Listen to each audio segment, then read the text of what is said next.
Olá, boa noite. Uma alegria estarmos juntos para celebrarmos um culto ao nosso Deus. Queria convidar você, aonde você estiver nos assistindo, ou pelo Facebook ou pelo YouTube, curta, compartilhe esse vídeo. Você pode também, ao longo dessa noite, deixar aí seus comentários interagindo conosco e com os demais irmãos que estão nos assistindo. Convide também a sua família, se você está acompanhado, esposa e filhos. E se você está sozinho ou pensa estar sozinho, quero dizer que estamos juntos. Nós somos a tua família, somos o corpo de Cristo, a igreja de Jesus. Deus está conosco. Quero aproveitar essa oportunidade para lermos um texto no livro de Salmos, Salmos 63, do verso 1 ao verso 8. É uma oração feita por Davi. Ele está vivendo um tempo um tanto conturbado da vida dele, distante do templo. Ele faz essa oração no meio do deserto, fugindo, ameaçado de morte. E nesse contexto bastante adverso, ele abre o coração para dizer assim ao Senhor: ó Deus, Tu és o meu Deus. Eu te busco ansiosamente.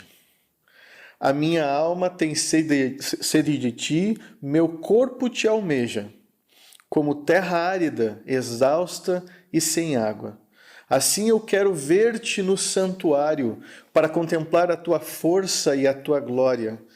Porque a tua graça é melhor do que a vida, os meus lábios te louvam. Assim eu te bendirei enquanto eu viver. Em teu nome levanto as mãos. Como de saborosa comida se farta a minha alma, e com júbilo nos lábios a minha boca te louva. No meu leito, quando de ti me recordo, e em ti medito durante as vigílias da noite. Porque tu tens sido o meu auxílio. À sombra das tuas asas eu canto de alegria. A minha alma apega-se a ti, a tua mão direita me ampara. Vamos orar a Deus. Pai querido, Senhor nosso, Deus da nossa salvação, como não lembrar, Senhor, numa noite como essa, da tua bondosa mão e dos teus poderosos feitos? Teu amor é anterior a nós, e nós somos frutos desse amor. Como filhos teus, que nos fizeste em Cristo, famintos e sedentos nos achegamos à mesa do teu reino, e clamamos a ti, Senhor, dá-nos água da vida, alimenta-nos com o pão vivo que desceu do céu, e nós ficaremos fartos, completamente contentos, completamente satisfeitos. Te somos gratos por teu amor e maravilhosa graça com a qual nos alcançou. E porque a tua graça é melhor do que a vida, os nossos lábios te louvarão.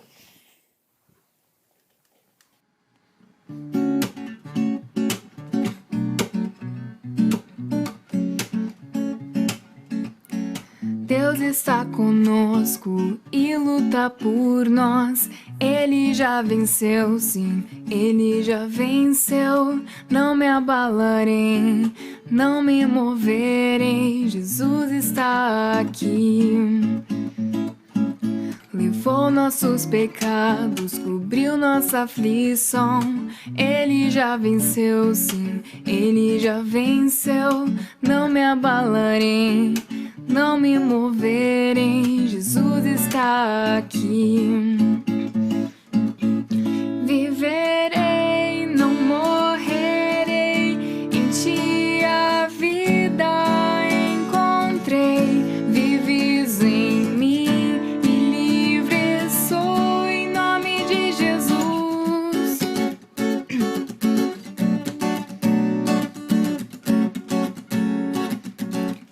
Levou nossos pecados, cobriu nossa aflição.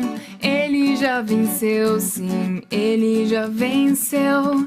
Não me abalarei, não me moverei. Jesus está aqui.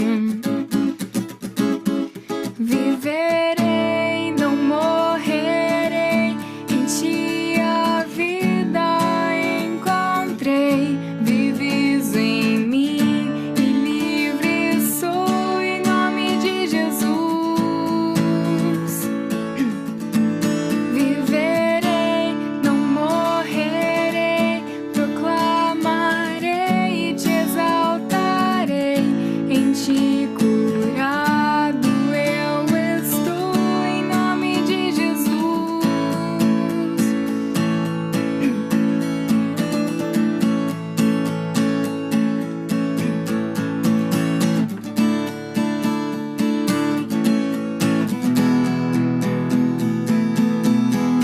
Deus luta por nós, afasta a escuridão, iluminando o reino que não se abalará.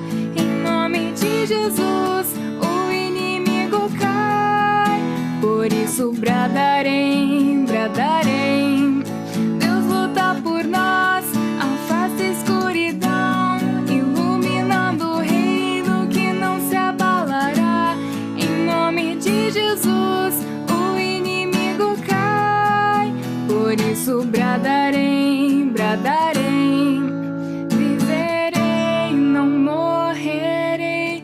Em ti a vida encontrei. Vives em mim e livre sou em nome de Jesus. Viverei, não morrerei. Proclamarei e te exaltarei. Em ti curado eu estou em nome de Jesus.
Muito boa noite, que alegria estarmos juntos em mais uma quarta-feira, onde a gente tem procurado olhar para Jesus e como Jesus olhou para conosco, sofredores, seres humanos, pessoas que vivem dilemas de fé, que atravessam pandemias, que enfrentam desafios na família, que têm dúvidas de toda sorte, e é por isso que quarta-feira estamos olhando para os evangelhos e como também Jesus nos evangelhos olhou para o ser humano, desde seres humanos mais abastados até seres humanos mais carentes, seres humanos aparentemente seguros e saudáveis e seres humanos feridos, enfermos, ou seja, todo tipo de pessoa. E o texto que eu escolhi hoje está no Evangelho de Mateus, capítulo 8. Jesus está aqui finalizando o famoso Sermão da Montanha, onde em 3 capítulos de Mateus ele expõe a sua doutrina, né, sobre o que é o reino de Deus, como vive um cidadão celestial e como então seus discípulos, nós cristãos, devemos viver e enfrentar os desafios do dia a dia. Pois é nesse sermão, inclusive, que Jesus vai falar sobre a ansiedade, por exemplo. Sobre a gente buscar o reino de Deus e entregar as demais coisas aos cuidados do Senhor. É nesse Sermão da Montanha que Jesus vai lidar com o materialismo, vai lidar com as relações humanas, perdão. Ou seja, finalizado esse sermão, Jesus, conforme o capítulo 8, desce do monte. E grandes multidões o seguiram. E eis que um leproso, aproximando-se, o adorou, dizendo: Senhor, se quiseres, podes me purificar. E Jesus, estendendo a mão, tocou nele, dizendo: Quero sim, fique limpo. E no mesmo instante, ele ficou limpo da sua lepra. Então Jesus lhe disse: Olhe, não conte isso a ninguém, mas vá, apresente-se ao sacerdote e faça a oferta que Moisés ordenou, para servir de testemunho ao povo. É muito interessante que Jesus tenha lidado com o ensino e logo após o término desse sermão, ele se depara com alguém necessitado. O texto diz que essa pessoa se aproxima e adora. Em outras traduções, o texto diz que essa pessoa se ajoelha. Quer dizer, alguém que não só reconhece que ali está Jesus, o Cristo, o Messias, alguém que tem poder, mas também alguém do outro lado desesperado, que não tem a quem mais recorrer, que não tem outra alternativa e que aposta todas as suas fichas nesse encontro aqui. Eu faço questão de começar hoje à noite com esse texto e refletir juntamente com vocês a partir desse texto, porque é inegável que os evangelhos contêm muitos milagres de Jesus. Aliás, melhor dizendo, é inegável que os evangelhos contenham muito da divindade de Jesus, do seu poder, às vezes na forma de milagres, às vezes na forma de promessas celestiais. E esse talvez é o grande ponto que eu quero destacar nessa noite a partir desse texto em específico, valorizando o milagre físico que aqui acontece, sim, mas olhando também para outras dimensões desse milagre físico e vendo em Jesus alguém que pode simplesmente todas as coisas, alguém para quem não há limite algum, alguém que neste caso aqui quis curar. E aqui já há uma manifestação muito forte de milagre, o amor de Deus. Quer dizer, o leproso não desconfiava que Jesus pudesse curar. O leproso só não queria perder a viagem. Ele não tinha dúvida de que Jesus podia fazer e imagino que ele tenha escutado a respeito dos milagres de Jesus, embora Jesus estivesse no início do seu ministério. Imagina quando Jesus estava já no fim, como ele ganhou popularidade, como as pessoas se encheram de fé de que de fato ele podia curá-las. Mas aqui, uma manifestação muito forte de milagre e de poder fica clara diante de cada um de nós. Jesus quis curar. Aliás, no Evangelho de Marcos, quando essa história também é relatada, o versículo 41 do capítulo 1 diz que Jesus ficou profundamente compadecido. Então não era nenhuma ação espetacular que ele realizava. Não era assim uma preocupação em se mostrar milagroso. O que moveu ele foi profunda compaixão. E aí então diz o texto que ele estende a mão e toca no leproso. Então eu queria que junto comigo, nós juntos percebêssemos o que os evangelhos de fato querem mostrar, que testemunho eles querem dar, que faces de Deus eles querem demonstrar para cada um de nós, o que é importante afinal para nós hoje, passados 2000 anos, extraímos dessa boa notícia e essa palavra evangelho que Deus quis dar a conhecer ao mundo todo.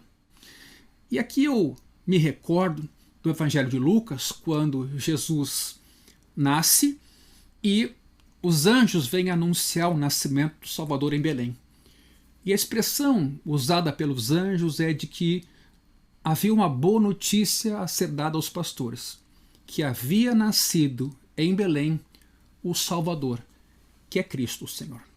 Então, nesse texto, diz o evangelista Mateus, apóstolo, Jesus desce do monte e já grandes multidões o seguiam. Então, as palavras de Jesus também eram importantes.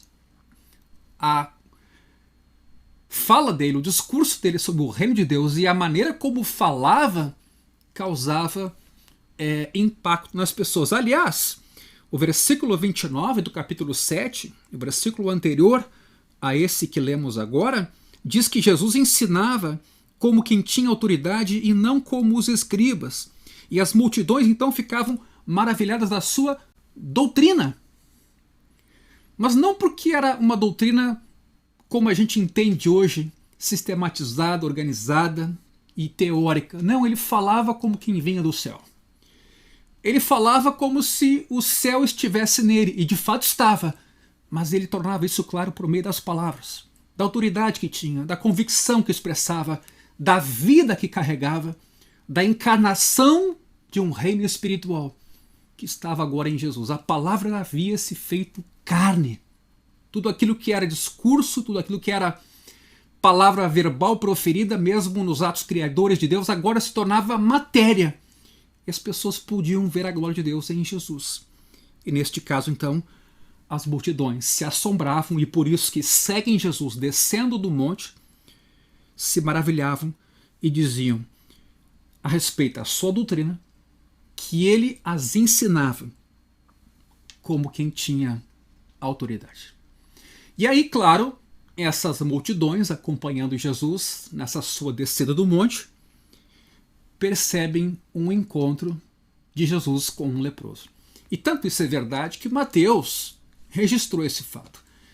E registrou, para não passar vergonha, em cima do testemunho de outras pessoas também. Aliás, os evangelhos relatam tantas vezes eventos com Jesus cercado de multidões. Isso só reforça a autenticidade, a historicidade, a legitimidade do que aqui está escrito. E mais, diferentes evangelistas estão lidando com mesmas histórias, com percepções bastante próximas, e todas elas convergindo para Jesus. Quer dizer, uma multidão o está acompanhando e o leproso se aproxima. Quer dizer, o leproso, ele vai a Jesus. E que bom que isso acontece com Jesus. Que bom que aqui não acontece uma repulsa ou uma atitude de fuga, como Adão, por exemplo, manifestou no Jardim do Éden após pecar. E o leproso, atenção, vamos ver isso, era alguém sobre quem estava uma espécie de condenação. Ele tinha essa lepra que lhe tirava do convívio social, mas que lhe impedia de cultuar a Deus. Ele era considerado alguém cerimonialmente impuro. E não só isso, ninguém podia tocá-lo, porque a pessoa que o tocasse ficava impura também e não podia cultuar a Deus. Então, o leproso não era bem visto naquela época. Aliás, a cura de um leproso, segundo relatos históricos, era tão difícil como a ressurreição de um morto. E o leproso era visto como alguém maldito, como alguém que não tinha só uma doença, mas tinha sobre si a mão pesada de Deus. Mas o pior era o fato de estar excluído, fora, né, do ambiente da comunidade. E ele, inclusive, tinha uma vestimenta toda própria, uma simbolização toda própria para ninguém se aproximar. Ele tinha que se manifestar, inclusive avisando essa sua realidade. Levíticos capítulo 13, versículo 45, é bom a gente voltar ao texto para a gente tentar imaginar o que se passava com esse leproso e o que as pessoas imaginavam que podia acontecer nesse encontro. Vejam, Levítico 13, versículo 45 e 46, as roupas do leproso, em quem está a praga, serão rasgadas. Então, era um filme de terror. e os seus cabelos deixados sem pentear. Veja como há uma imagem não só de doença aqui, mas de sofrimento, de dor, de desajuste, né? De uma pessoa não normal, aparentemente. Com a mão sobre a boca gritará. Imagino que com a mão sobre a boca é para não contaminar ninguém, né? Impuro, impuro. 2 exclamações aqui. Será impuro durante os dias em que a praga estiver nele. Está impuro. Olha que sentença agora. Habitará só. A sua habitação será fora do arraial. Meu amigo, qual era a esperança para um cara desse? Que tipo de futuro aguardava uma pessoa como essa, ainda lembrando que há muitos relatos dizendo que a lepra, e é bom dizer, lepra aqui não quer dizer a hanseníase que a gente conhece hoje, mas pode também ser outras doenças de pele mais graves para as quais não tinha cura. Estamos falando de 2000 anos para trás.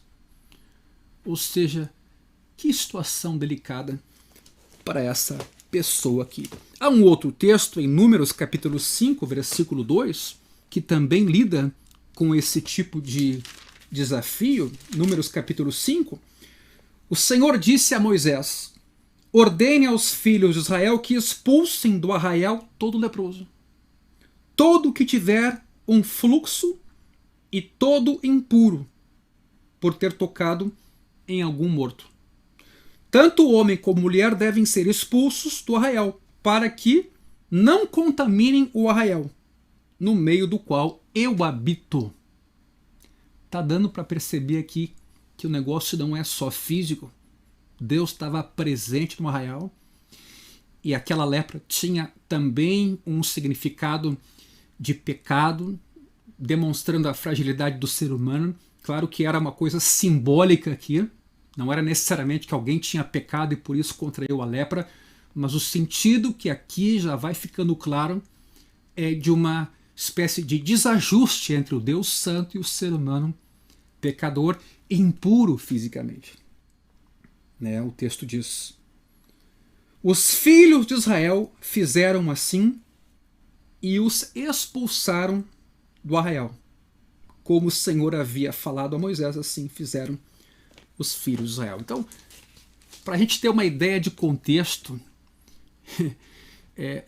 que legal que esse milagre aconteceu de forma pública.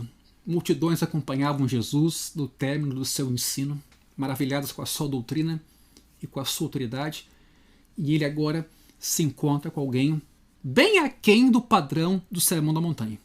Se encontra com alguém que quer sobreviver, que quer voltar a ver gente, que quer voltar a pensar sobre família, sobre filho, sobre convívio social, que quer ter esperança de que não vai morrer por infecção, porque não tem um médico para tratar. Alguém que quer ter uma nova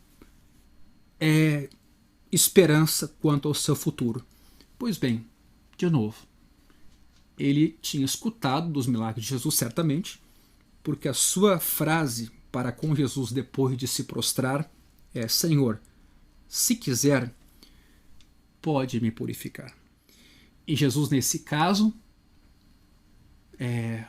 como que atendendo a esse clamor, especialmente sobre o querer, respondendo a essa pergunta: Senhor, se o Senhor quiser, se o Senhor se importa, se poder o Senhor tem, isso não falta, mas o Senhor quer, o Senhor se importa com essa minha situação, o Senhor deseja, para não deixar essa pergunta sem resposta, e isso o Evangelho responde: sim, Deus se importa. E o texto então diz que Jesus, além de responder verbalmente, estende a mão, toca o leproso e diz: quero sim, fique limpo. Bom, como eu já disse antes, uma pessoa que tocasse um leproso não tinha só o problema de contrair a doença, se a doença fosse infecciosa. O problema era cerimonial. Alguém que tocasse um leproso ficava impuro também. Alguém que tocasse o morto ficava impuro cerimonialmente também. E há outras prescrições na lei de Israel a respeito do preparo cerimonial para se cultuar a Deus. De novo, simbólico também. Tudo nesse encontro entre o ser humano, seus pecados e o Deus Santo. Havia necessidade de um mediador. Havia necessidade do sacerdote. Havia necessidade do sacrifício. Mas aqui, de alguma maneira, esse leproso parece que rompe com algum tipo de regra, ultrapassa ela e vai junto de Jesus e é tocado por Jesus. E por que Jesus não fica doente? Por que Jesus toca com essa sua convicção? Porque ali estava o Filho de Deus, que eu nem vou dizer que estava imunizado. Ali estava a própria vida. Ali estava a vida por completo. Ali estava o reino de Deus. Como Jesus podia contrair doenças, como Jesus podia ficar impuro, cerimonialmente que fosse, se ele era o próprio Deus que descia à terra agora para andar entre nós. Meus irmãos, eu estou começando a tratar com esse texto aqui, mas eu quero chamar a tua atenção para você começar a pensar no poder que Deus tem, no poder do Evangelho, no significado de Jesus ter vindo a esse mundo, tocado esta terra, convivido com pessoas, ensinado pessoas, estendendo mão, tocando, abraçando, curando, dando ordem por meio das suas palavras, o significado que foi o Filho de Deus se fazer gente e descer a esse mundo. E uma das suas primeiras manifestações é no sentido de dizer que ele ama, que ele se importa, que ele deseja, como lemos em Marcos, profundamente compadecido. Ele se inclina para aquele homem e diz: quero sim.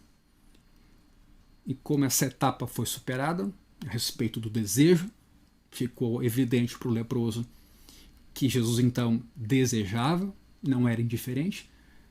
A segunda etapa consequente é que as coisas aconteçam conforme o poder que há naquele que determina todas as coisas. 2 palavras, ou 3, 2 na verdade. Quero sim, a primeira frase, e a segunda é fique limpo. E esse homem foi totalmente curado. E eu, quando penso a respeito desse assunto, e me imagino aqui orando por enfermos, e eu creio em milagres. Aliás, eu, enquanto pastor da Igreja do Caminho, afirmo aqui que nós não somos cessacionistas, nós cremos que se Jesus fez lá atrás, ele continua fazendo hoje.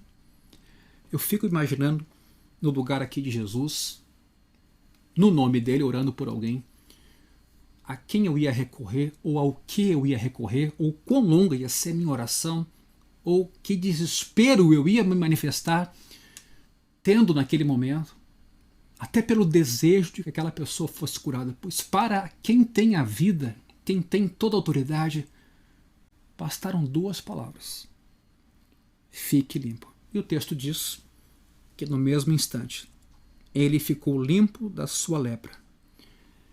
E então Jesus lhe disse: olhe, não conte isso a ninguém, mas vá, apresente-se ao sacerdote e faça a oferta que Moisés ordenou para servir de testemunho ao povo. Tem muita discussão a respeito desses milagres que Jesus faz e do sigilo que ele pede das pessoas. Muito já se afirmou no sentido de que esse sigilo pedido por Jesus é para não atrapalhar o ministério de Jesus, o famoso segredo messiânico, né?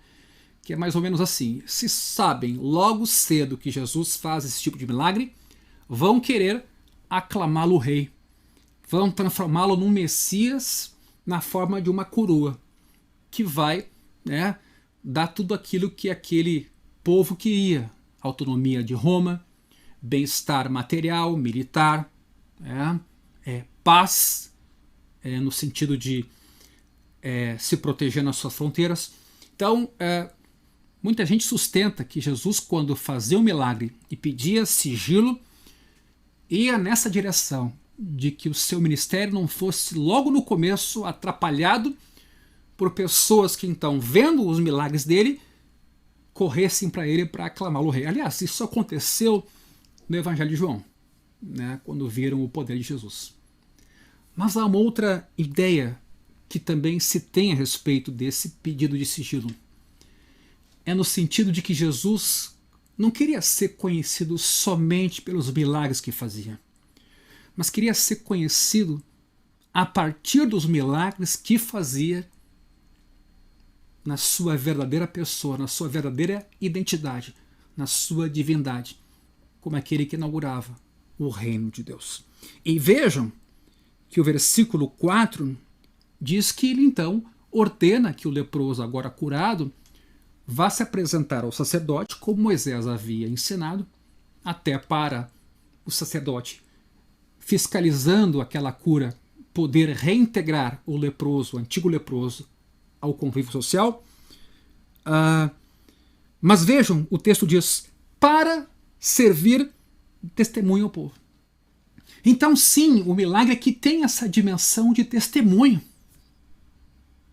Sim, o milagre tem aqui uma dimensão de testemunho para o sacerdote que ia verificar a cura, porque ia saber como é que a cura se operou, mas uma demonstração de testemunho também junto à comunidade, porque um leproso voltaria ao convívio social, banido antes como estava, excluído da sua família e com o peso da mão de Deus sobre ele, naquela ideia de uma pessoa impura, em sua pecaminosidade, longe de Deus, banido da esperança, banido do convívio normal dos demais seres humanos. Então, a mim parece que essa fala de Jesus, primeiro, quer dizer que Jesus se submeteu à lei. Submeteu à lei porque se Moisés dizia que era assim que a cura devia ser aferida, pois bem, que então o leproso tomasse esse caminho, se apresentasse ao sacerdote, e o sacerdote então reintegrasse esse leproso ao convívio social. Jesus não fugiu ao cumprimento da lei, mas Jesus deu um outro significado a ela. Jesus mostrou que estava ali alguém maior do que Moisés. Ao dizer para aquele homem que ele se apresentasse ao sacerdote conforme a lei dizia, Jesus, de certa forma, está acima da lei na medida em que realiza uma cura que até então é impossível, ou para um sacerdote, ou para a própria lei realizar. Mas eu destaco de novo, Jesus aqui não deixa de dizer para servir de testemunho ao povo. E eu acredito que sim, o milagre aqui é importante, para dar testemunho de um Deus poderoso, e que esse Deus havia descido, havia encarnado, estava ali na pessoa do seu filho. Mas nem todo milagre realizado dizia tudo sobre Deus. Nem todo milagre feito era um fim em si mesmo. Esses milagres feitos eram uma espécie de sinal para apontar para algo bem maior. Ali estava o reino de Deus. Imaterial, inclusive. Invisível. Extremamente poderoso. E digo isso porque esse Jesus que agora faz a cura do leproso, logo depois vai morrer numa cruz, cuspido, escarnecido, vestes rasgadas, com uma coroa de espinho. Do ponto de vista material, o milagre que se esperava não se concretiza. Lucas mostra isso muito bem. A caminho de Emaús, os discípulos ali estão tristes, né? Já era o terceiro dia, e eles tinham colocado a sua esperança no Messias, e tudo se foi, bem decepcionados. Jesus caminhava com eles. Então, de uma certa maneira, as pessoas não entenderam bem o reino de Deus. Aliás, Jesus lidou com esse assunto em outras ocasiões, quando ele multiplicou pães e peixes, e as pessoas que estavam com ele, seus discípulos, num certo momento, ouvindo a sua palavra, cogitaram que Jesus estivera questionando eles porque o pão havia acabado, ou porque eles não tinham pão naquele momento. Jesus olha para eles: eu não estou falando disso, eu estou questionando a doutrina dos fariseus. Ou vocês se esqueceram dos pães e peixes que eu multipliquei. Então, Jesus quer ir dar para além da matéria. Mas ele não é indiferente à matéria. Ele se compadece. Ele se envolve com a criação. Ele ama os seres humanos. Ele perdoa pecados. Ele se importa conosco. Sim, ele se importa com as nossas necessidades, mas ele quer nos fazer olhar para além também, para outras dimensões de vida que são de conteúdo imaterial. Você já se percebeu que carro, trabalho, ou bens, ou sucesso, ou poder não nos satisfazem plenamente? Que o ser humano é uma coisa complexa, porque a gente às vezes pode ter tudo isso e se sentir extremamente infeliz, incompleto e vazio. É uma complexidade lidar com o ser humano e com as nossas necessidades, e a gente muito costumeiramente tem ainda essa fantasia de que se a gente tiver poder, tiver dinheiro, tiver sucesso, tiver conhecimento, nós vamos ser plenamente realizados. E na verdade Jesus quer mostrar algo muito mais poderoso que isso, a vida. E essa vida não é material. Essa vida ela é mais complexa do que a gente pode descrever. É o próprio Cristo em nós, que vive em nós pela fé. E esse Cristo em nós, que vive em nós pela fé, atende às nossas diferentes dimensões, física, emocional, espiritual, psicológica. Quer dizer, é o Cristo em nós que nos dá esperança. E talvez, para mim, o que Jesus então queria aqui é que as pessoas não se prendessem no milagre, vissem o milagre, valorizassem o reino de Deus, mas não se perdessem no milagre. Vejam, no Evangelho de Mateus, quando essa história é contada, aliás, por Marcos, o texto diz que Jesus então recomendou que o leproso curado não contasse essa cura a ninguém. Mas olha o que diz o versículo 45 de Marcos 1, gente. Tendo o leproso saído, começou a proclamar muitas coisas, a divulgar a notícia. Você acha que Jesus não sabia que ele ia fazer isso? Quer dizer, ele faz aquela cura e diz para o leproso, vai lá contar ao sacerdote, mas não conta a ninguém mais. Que nada. O leproso curado começou a proclamar, a anunciar, não é, sabe, chegar no ouvido de alguém e dizer baixinho, ou só testemunhar. O cara expressava publicamente o que Deus tinha feito com ele. Como não faria isso? Começou a proclamar muitas coisas e a divulgar a notícia, a ponto de Jesus não poder mais entrar publicamente em nenhuma cidade. Por isso, permanecia fora. Vejam, em lugares desertos, e de toda parte vinham ao encontro dele. Então, nós vamos orar hoje à noite. Queremos orar pela tua família, por você. Queremos orar, inclusive, em nome de Jesus. Ele disse que se nós orássemos no nome dele, ele se faria presente. Afinal, é a palavra dele que sustenta todas as coisas. E ele pode fazer milagres, sim. Ele pode fazer cura, sim. Ele pode transformar os nossos filhos, nosso marido, nossa esposa. Ele pode nos dar um trabalho. Ele pode qualquer coisa, e eu creio nisso.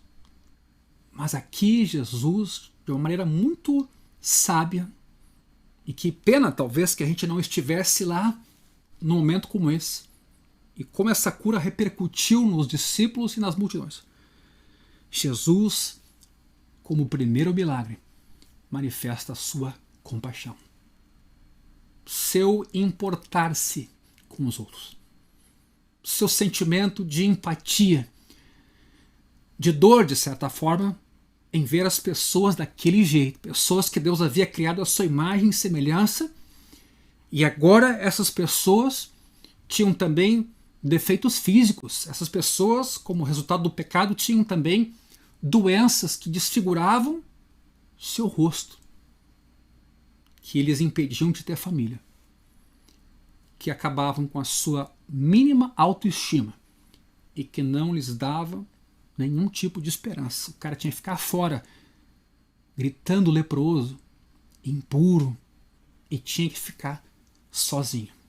A gente não sabe como é que esse leproso chegou aqui, mas ele chegou. E fica claro para mim, desde o começo, que o desejo de Deus é salvar, é abençoar, é amar. Ele se importa. Isso não há dúvida nessa passagem bíblica. É a primeira fala de Jesus. Quero, sim. E como consequência dessa sua fala de amor, ele estende a mão, toca o leproso e também expressa: fique limpo. Quer dizer, esse Deus que nos ama, não nos ama só para nos dar coisas. Esse Deus que nos ama a nós por inteiro e quer o melhor para nós. E é por isso que Tiago talvez vai dizer na sua carta lá na frente que a gente pede muitas vezes e não recebe porque pede mal para esbanjar em nossos próprios prazeres. Que bom que Deus não ouve esse tipo de oração. Aliás, que bom que a oração do Pai Nosso é: venha o teu reino, seja feita a tua vontade. Que bom que o caminho de Deus é perfeito.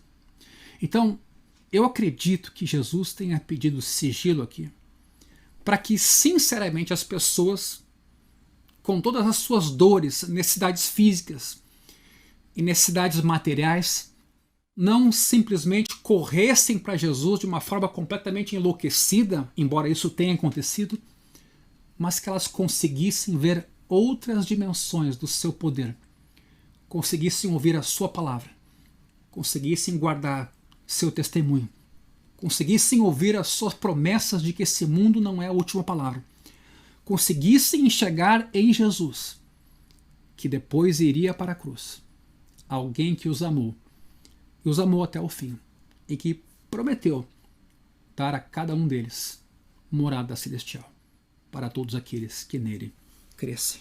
Então, para mim, essa é uma história muito bonita. Um relato que Mateus e Marcos fazem de um evento que não é qualquer evento. Então, no final, curado, Jesus diz então para o leproso: não conte isso a ninguém. Se apresente ao sacerdote, faça a oferta que Moisés ordenou para servir de testemunho ao povo. Eu queria orar com você, mas eu queria encorajar você. Olhe para Jesus. Confie em Jesus. Perceba em Jesus tudo aquilo que o nosso Deus idealizou e planejou para cada um de nós. Que não é só também consistente isso naquilo que nós temos em termos de expectativa, embora Deus se compadeça disso. Mas Deus tem infinitamente mais. Deus, ele, como Deus que nos criou, sabe aquilo que realmente precisamos. Conhece a nossa estrutura. Sabe que a gente é pó. Sabe que a gente costuma fazer ídolos o tempo inteiro na vida, depositando neles nossa esperança. E logo a seguir vem a frustração. Eu tenho certeza que o milagre desse leproso, se não fosse bem compreendido, bem assimilado, e não impulsionasse o leproso de volta para Jesus, esse milagre podia virar ingratidão depois. Aliás, há um relato nesses termos nos evangelhos de 10 leprosos que foram curados, somente um volta para agradecer. Cuidado então com a idolatria do milagre. Cuidado com a idolatria das bênçãos de Deus. Cuidado em não nos perdermos em relação à origem da bênção, ao nosso Deus, ao nosso Senhor, ao nosso Cristo, ao nosso Salvador. Aquele que não só nos dá coisas, mas aquele que vive em nós. Aquele que quando nós o temos, a gente não sente falta de nada. E aqui me vem ao coração a lembrança da parábola do filho pródigo, ou parábola do pai amoroso, quando o filho mais velho que fica em casa vê o pai recebendo o mais novo, o filho mais velho diz: pô pai, tu nunca me deu o que tu tá dando para esse filho que gastou tudo com meretrizes.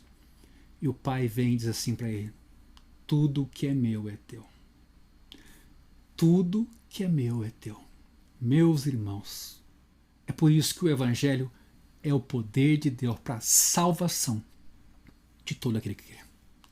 O Evangelho, ele é poderoso para fazer milagres físicos, ele é poderoso para nos ajudar no nosso trabalho, na nossa subsistência, nos dando saúde, mas o Evangelho é o próprio Cristo em nós. O que há de mais poderoso em termos em nós, habitando o Filho de Deus, que perdoa nossos pecados, que nos dá uma razão de ser e viver, que é o lugar de onde nós nunca tínhamos que ter saído, no Jardim do Éden. Somos de Deus, somos criados para Deus, tudo para a glória do seu nome. Então eu queria orar com você e até dizer que essa pandemia, se ela está em curso, Deus sabe de todas as coisas. A Bíblia diz que os nossos dias estão no livro de Deus. Que Deus faça o que quer, porque a sua vontade é boa, perfeita e agradável, e que a gente possa descansar nisso. Porque quando a gente não tem essa esperança, a gente vive desesperado. Um cientista diz uma coisa, a OMS diz outra, o presidente diz outra, uma ONG diz outra. Se a gente ficar que nem esse ioiô informativo, com decisões conflitantes, contraditórias, nosso coração é uma montanha russa, subindo e descendo, e a gente fica desgastado, sofre, cansa, padece. Mas Jesus disse: vinde a mim, vós cansados e sobrecarregados, e eu vos aliviarei. Tomai sobre vocês o meu jugo, aprendam de mim, sou manso e humilde de coração, e vocês vão achar descanso para as almas de vocês. Então eu confesso que não imaginava que a pandemia ia durar tanto, mas estamos falando de um mundo material. Estamos falando de desafios da ordem dessa criação, desse plano. Mas Paulo disse: nós não andamos por aquilo que vemos, andamos por aquilo que não vemos, porque o que vemos é temporal, o que não vemos é eterno. Parece uma mensagem pessimista, alguns podem dizer, mas essa sensação ou essa atitude pessimista só é pessimista porque a nossa perspectiva às vezes é muito material, muito física e muito terrena.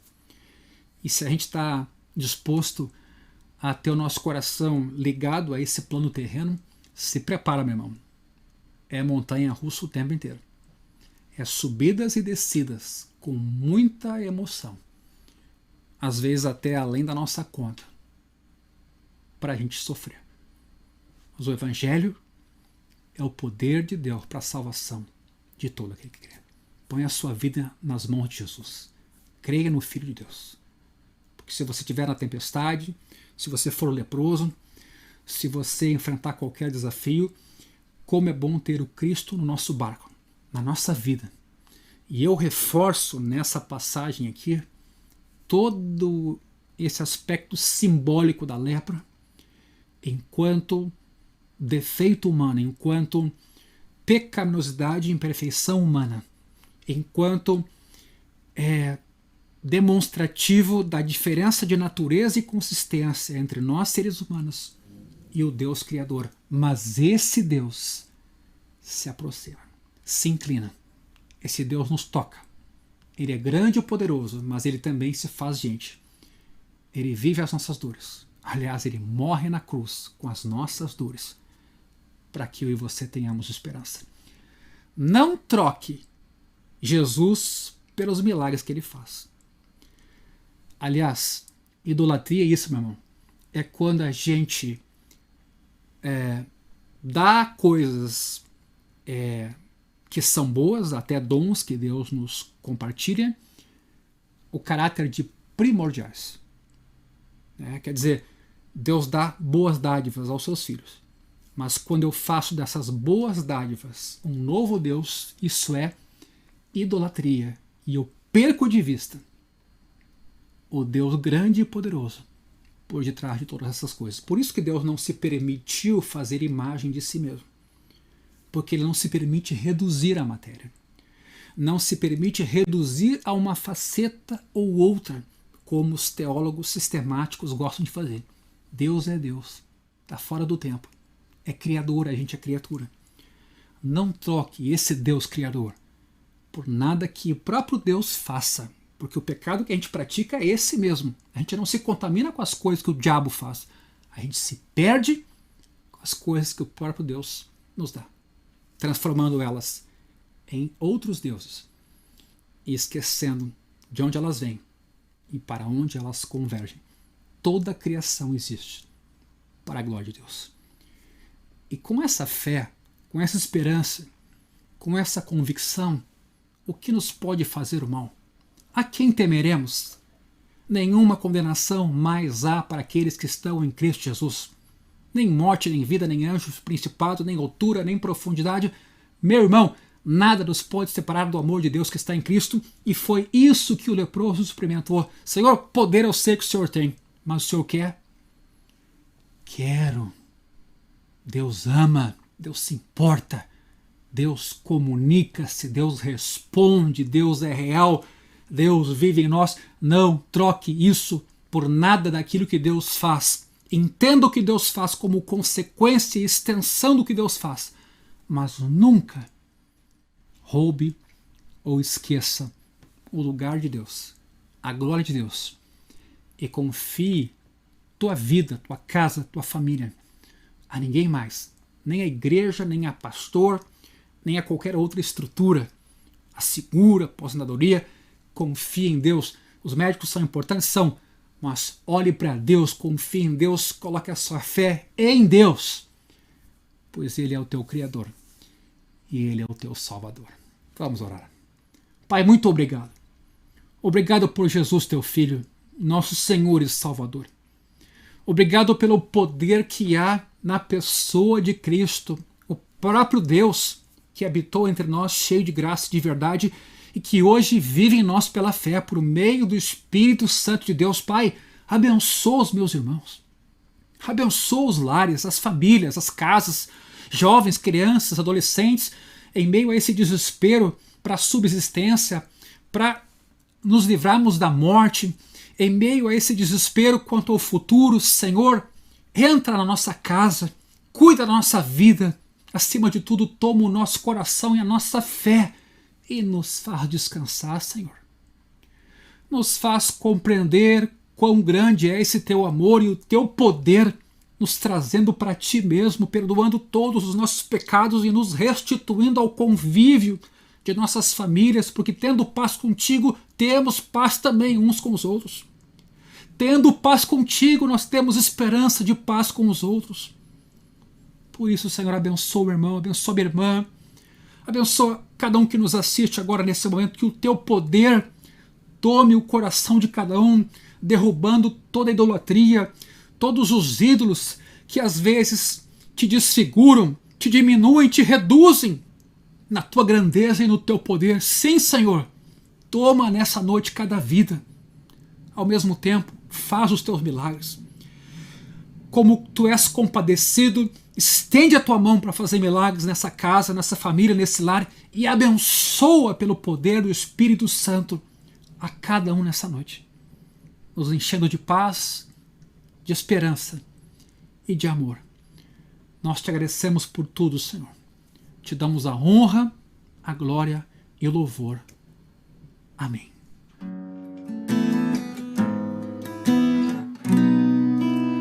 Graças pela cruz, Senhor.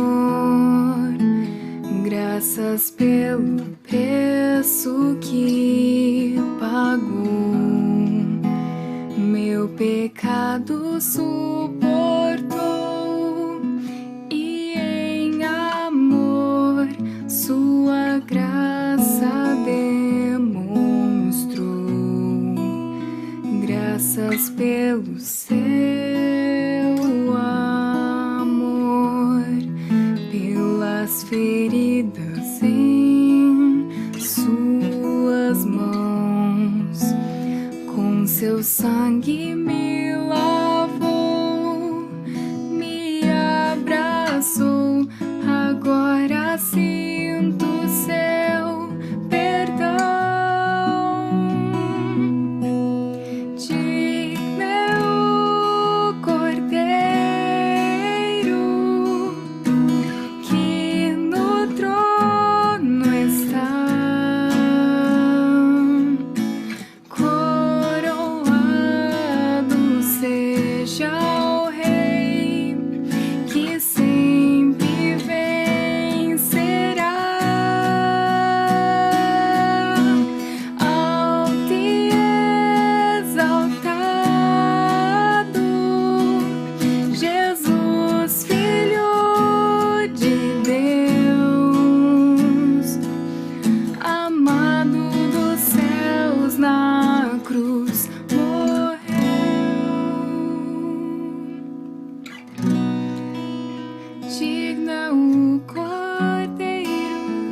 Graças pela cruz, Senhor.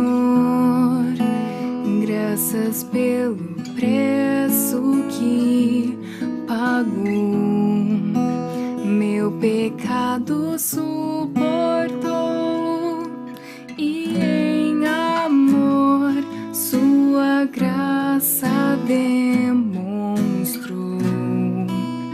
Graças pelo seu amor, pelas feridas em suas mãos, com seu sangue me lavou, me abraçou. Agora sinto seu perdão. Digno é o Cordeiro que no trono está, coroado seja o Rei que sempre vencerá. Alto e exaltado, Jesus, Filho de Deus, amado dos céus, na cruz morreu.